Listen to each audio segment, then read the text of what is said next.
ਇਹ ਜਨਾਬ ਚੈੱਕ ਕਰੋ ਕਣਕ ਕਿੰਨੀ ਫੁੱਟੀ ਪਈ ਹੈ ਤੇ ਕਿਸਾਨਾਂ ਦੇ ਨੁਕਸਾਨ ਕਿੰਨੇ ਹੋ ਗਏ ਨੇ। ਜਿਹੜਾ ਗੜਾ ਪਿਆ ਉਹਦੇ ਨਾਲ ਤੁਸੀਂ ਚੈੱਕ ਕਰੋ, ਇਹ ਉੱਤੇ ਜਨਾਬ ਕਣਕ ਹੀ ਕਣਕ ਨਜ਼ਰ ਆਉਂਦੀ ਪਈ ਹੈ। ਇਹਨਾਂ ਜਨਾਬ ਜ਼ਿਮੀਦਾਰ ਕੋਲ ਪੁੱਛਨੇ ਆ ਵੀ ਪਹਿਲੇ ਕਿੰਨੀ ਐਵਰੇਜ ਆਂਦੀ ਹੈ ਤੇ ਹੁਣ ਕੀ ਐਵਰੇਜ ਦੀ ਸੂਰਤ ਹਾਲ ਹੈ।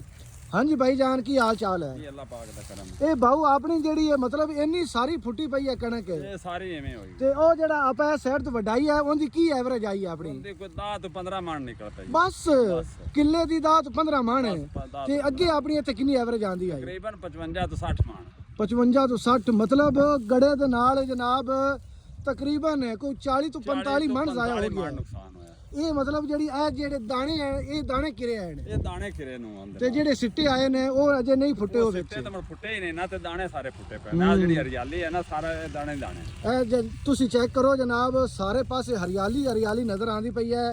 ਜਿਹੜੀ ਕਣਕ ਫੁੱਟੀ ਹੋਈ ਆਈ ਉਹ ਬਾਰਿਸ਼ ਦੇ ਵਤਰ ਨਾਲ ਇਹ ਜਨਾਬ ਉਵੇਂ ਦਾਣੇ ਉੱਗ ਪਏ ਨੇ। ਇਹ ਤੁਸੀਂ ਚੈੱਕ ਕਰੋ ਜਿਹਦੇ ਵੀ ਨਜ਼ਰ ਮਾਰਨੇ ਆ ਜਨਾਬ ਕਣਕ ਹੀ ਕਣਕ ਉੱਗੀ ਹੋਈ ਸਾਨੂੰ ਨਜ਼ਰ ਆਉਂਦੀ। ਹਾਂਜੀ ਗਫੂਰ ਸਾਹਿਬ ਪਹਿਲੇ ਆਲੂਆਂ ਦੀ ਇਹ ਸੂਰਤ ਹਾਲ ਹੈ, ਉਤੋਂ ਆ ਕਣਕ ਦੀ ਵੀ ਸੂਰਤ ਹਾਲ ਬਣੀ ਖੜੀ ਹੈ। ਬਸ ਇਹ ਕੁਦਰਤੀ ਮੋੜ ਆਫਤ ਹੈ। ਹੂੰ ਪਹਿਲੇ ਆਲੂ ਤੇ ਪਹਿਲੇ ਮੱਕੀ ਤੇ ਸ਼ੁਰੂ ਹੋਈ, ਫਿਰ ਉਸ ਤੋਂ ਬਾਅਦ ਮੁੰਜੀ ਤੇ ਮੁੰਜੀ ਤੋਂ ਬਾਅਦ ਫਿਰ ਆਲੂ ਤੇ ਆ ਗਈ।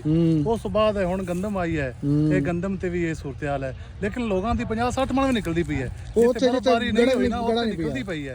ਉੱਥੇ ਅੱਲਾ ਦਾ ਸ਼ੁਕਰ ਹੈ, ਫਿਰ ਵੀ ਚਲੋ ਅੱਲਾ ਦਾ ਸ਼ੁਕਰ ਹੈ, ਚਲੋ ਕੁਝ ਨਾ ਕੁਝ ਤੇ ਚਲੋ ਹੱਥੀ ਆਂਦੀ ਪਈ ਹੈ ਨਾ। ਕੀ ਹੱਥੀ ਆਂਦਾ ਪਿਆ ਯਾਰ? ਆ ਤਾਂ ਵੇਖ ਆ ਹੱਥੀ ਆਉਣ ਵਾਲੀ ਗੱਲ ਹੈ। ਤੁਸੀਂ ਆ ਚੈੱਕ ਕਰੋ ਨਾ, ਜਿਹੜੀ ਕਿੱਲੇ ਦੀ 55-60 ਮਣ ਐਵਰੇਜ ਆਮਣੀ ਆਈ ਉਹ ਹੁਣ 15 ਮਣ ਆਈ ਪਈ ਹੈ। ਇਹ 40 ਮਣ ਘਟੀ ਹੈ, ਲੇਕਿਨ ਅਗਰ ਜ਼ਿਆਦਾ ਆ ਜਾਂਦੀ ਤੇ 15 ਮਣ ਵੀ ਨਾ ਹੱਥੀ ਆਂਦੀ ਤੇ ਫਿਰ ਆਪਾਂ ਕੀ ਕਰਦੇ? ਇਹ ਜਨਾਬ ਓਵਰਆਲ ਗੱਲ ਕਰੀਏ ਪੂਰਾ ਸਾਲ ਹੀ ਕਿਸਾਨਾਂ ਦਾ ਨੁਕਸਾਨ ਵਿੱਚ ਗਿਆ ਹੈ।